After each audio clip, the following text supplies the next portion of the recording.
ছেলের পরিচয় নিবে না, কেউ কৌরের পরিচয় নিবে না। কেননা পরিচয় এই জন্য নিবে না, একটা নেকির জন্য যদি সেই দিন কেউ ভেঙে যায় বা কমে যায়, কেউ কাউকে সেই দিন যেন চিনতে পারবে না।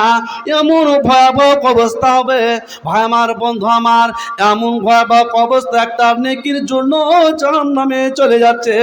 অথচ কেউ কাউরির কাছে যদি চাই, আল্লাহ পাক রব্বুল ইজ্জত কোরআনের মধ্যে বলছেন যে কেউ কাউকে পরিচয় নেবে না এবং চিনতেও পারবে না। তো ভাই আমার, বন্ধু আমার, সেই দিন পরিত্রাণ পাবেন কি করে তার আমি একটা কথা বলছি। ওয়ান আবি ইউসুফ আব্দুল্লাহ ইবনে সালাম রাদিয়াল্লাহু তাআলা আনহু قال قال النبي صلى الله عليه وسلم يقول يا أيها الناس أفشوا السلام وأطعموا الطعام وصلوا بالليل والناس نيام। কিয়ামতের মাঠে যদি তোমরা পরিত্রাণ পেতে চাও তো তিনটা কাজ তোমরা অবশ্যই করবে, তবে তোমরা জান্নাতে যাবে, তোমরা কোনোদিন বিপদ সম্মুখীন হবে না। তো নবী আমার উজু করলেন, মদিনাতে প্রথমে গেলেন হিজরত করে। তো নবী আমার উজু করে সফরের আলামতটা মুছে ফেললেন।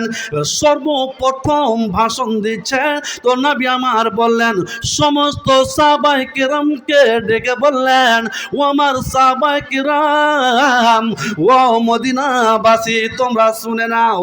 আল্লাহ নাই বলেন, তোমরা এক অপরের সঙ্গে কিনা বগজ রাখবে না, তোমরা এক অপরের সঙ্গে হিংসা বিদ্বেষ রাখবে না, তোমরা এক অপরের সঙ্গে তোমরা আলাপ ও মোহাব্বত ভালোবাসা করবে। তো কিসের দ্বারাই? তো নবী আমার সর্বপ্রথমে মদিনাতে গিয়ে ভাষণ দিচ্ছেন। কি কলেন নবী সাল্লাল্লাহু আলাইহি ওয়াসাল্লাম ইয়াকুল ইয়া আইয়ুহান নাস আফসুস সালাম ওয়া আতিমুত তাআম ওয়া সাল্লু বিল লাইল ওয়ান নাস নিয়াম তাদখুলুল জান্নাতা বিসসালাম। ও মদিনাবাসী, তোমরা এক অপরকে সালাম দাও। তো সময় আব্দুল্লাহ বিন সালাম ইহুদিদের পাদ্রী ছিলেন, তৎক্ষণাৎ ইসলাম কবুল করেনি। শুনতে পেল সে চারদিকে হইথই হইথই, নাম শুনছি মোহাম্মদ নাবে নাবি, ওরে ওদের মুষ্টি বেড়ে মেরে কথা বলবে, ভাষণ দিবে লোক দেখিয়ে, ওরে কড়া মিজাজে ভাষণ দিবে, এরকম আমি শুনলাম নবী মুহাম্মদ। তখন আব্দুল্লাহ বিন সালাম ইসলাম কবুল করেনি, ইহুদিদের পাদ্রী ছিলেন, আলিম ছিলেন। তো ভাষণ শুনবো মনে করে গেলেন। তো নবী আমার সর্বপ্রথম উজু করে যেন সফর আলামত মুছে ফেললেন। তো সর্বপ্রথম ভাষণ রাখছেন, ও কিয়ামতের মাঠে যেন আমার উম্মতেরা বিপদে না পড়ে। তো সমস্ত সাহাবা কিরামকে মদিনাতে গিয়ে বলছেন, আফসুস সালাম, ও মদিনাবাসী, তোমরা এক অপরকে সালাম দাও, সালাম প্রচার করো। আর কি করো? ওয়াতিমুত তাআম, ভূমিহীন গরিব মিসকিনকে তোমরা খাবার দাও। আর তারপর কি করো? ওয়াসাল্লু বিল্লাইল ওয়ান নাস নিয়াম, গভীর রাত্রিতে তোমরা কিয়ামতের মাঠে যদি বাঁচতে চাও, গভীর রাত্রিতে তোমরা নামাজ পড়ো নিরালায়। বাবা ঘুমিয়ে থাকবে, মা ঘুমিয়ে থাকবে, স্ত্রী ঘুমিয়ে থাকবে, কাউরির সঙ্গে কথা হবে না। তো নবী আমার বলছেন, সাল্লু বিল্লাইল ওয়ান নাস নিয়াম, ওরে মানুষ নিরালায় ঘুমাবে, মানুষ সমস্ত বৃক্ষ লতা পাতা নীরব থাকবে, নিরালায় একাই জেগে রাত 12টার সময় তুমি আমার কাছে ডাকো। আর রাতের তৃতীয় অংশতে আমি নেমে আসি আর এসে বলি, আইনা বানু আদম, ওরে বানু আদমের বেটা বেটিরা, তোরা কে কোথায় রয়েছি, তোদের ঝুলিকে ভরে দিব। ওরে বিপদের ওই মহা পড়বে দিন, ওই সংকটময় দিন যদি পরিত্রাণ চাস, আমি রাত্রের তৃতীয় অংশতে নিচে নেমে এসেছি।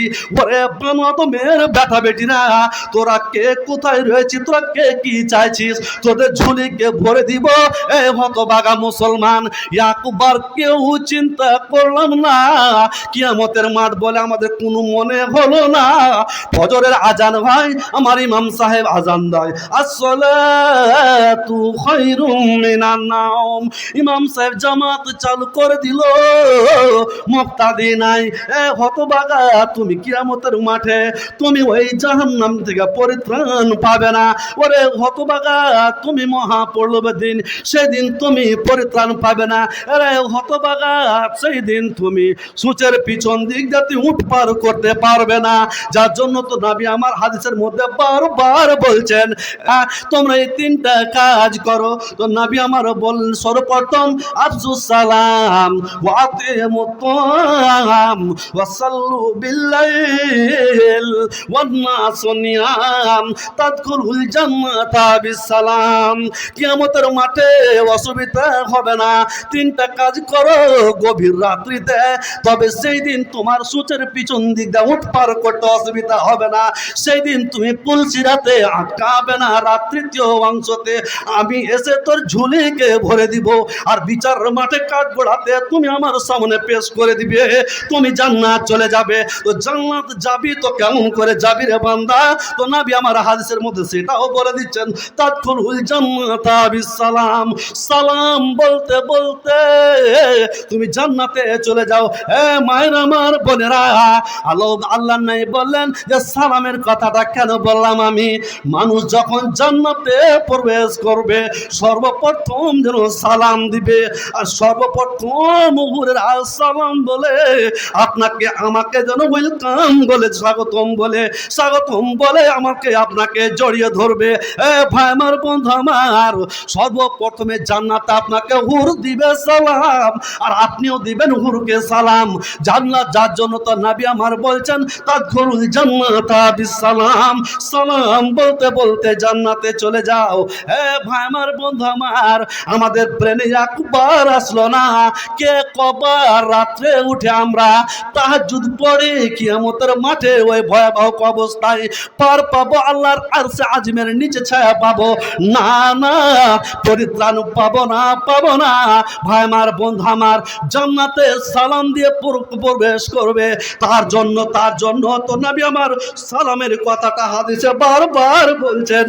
ভাই আমার, বন্ধু আমার, সালামের গুরুত্বটা এতটাই যে মানুষ যখন সালাম দেয় তার জিহ্বা থেকে, তার মুখ থেকে মানুষের কিনা বোঝ দূর হয়ে যায়, মানুষের আনন্দ উল্লাস যেন ইসলামের দিকে যেন নিক্ষেপ করে।